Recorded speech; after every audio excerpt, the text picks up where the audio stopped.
రైతుల రుణమాఫీపై reserve bank of India స్పందించింది. ప్రసార మాధ్యమాల్లో వచ్చిన కథనాల ఆధారంగా 2 రాష్ట్రాల ప్రభుత్వాలకు లేఖలు రాసింది. గతంలో కేంద్ర ప్రభుత్వం దేశవ్యాప్తంగా రైతుల రుణాలు మాఫీ చేసిన సమయంలో ఆ మొత్తాన్ని నగదు రూపంలో బ్యాంకులకు చెల్లించిన విషయాన్ని గుర్తు చేసింది ఆర్బీఐ. రైతు రుణాల మొత్తాన్ని బ్యాంకులకు జమ చేస్తే తమకు ఎలాంటి అభ్యంతరం ఉండదని స్పష్టం చేసింది. దీనివల్ల రైతులకు మళ్లీ వ్యవసాయ రుణాలు ఇవ్వగలమని లేఖలో అధికారులు పేర్కొన్నారు.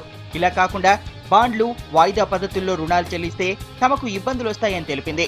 అంతేకాదు క్రాప్ లోన్స్ ఇవ్వడానికి నగదు ఉండదనే విషయాన్ని ఆర్బీఐ గుర్తు చేసింది.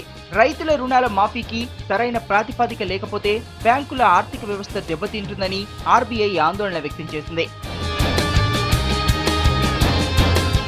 ఇంత క్లారిటీగా ఆర్బీఐ లేఖలు రాయడంతో 2 రాష్ట్రాల ప్రభుత్వాలు ఏం చేయాలనే దానిపై కసరత్తు చేస్తున్నాయి. ఎన్నికల్లో ఇచ్చిన ప్రధాన హామీ ఇదే కావడంతో ఎలాగైనా అమలు చేయాలని భావిస్తున్నాయి. ఇదే టైంలో బ్యాంకుల్లో ఆ మొత్తం ఎలా జమ చేయాలో తేల్చుకోలేకపోతున్నాయి. రుణమాఫీ విధి విధానాల కోసం ఏపీ సర్కార్ ఓ కమిటీ వేయగా తెలంగాణ ప్రభుత్వం మాత్రం సాధ్యమైనంత త్వరలో ఉత్తర్వులు జారీ చేస్తామని చెబుతోంది. ప్రభుత్వాలు, బ్యాంకుల ఇబ్బందులు ఎలా ఉన్నా మేనిఫెస్టోలోని ప్రధాన హామీ నెరవేర్చాల్సిందేనని ప్రజలు, ప్రతిపక్షాలు అధికార పార్టీలపై ఒత్తిడి పెంచుతున్నాయి.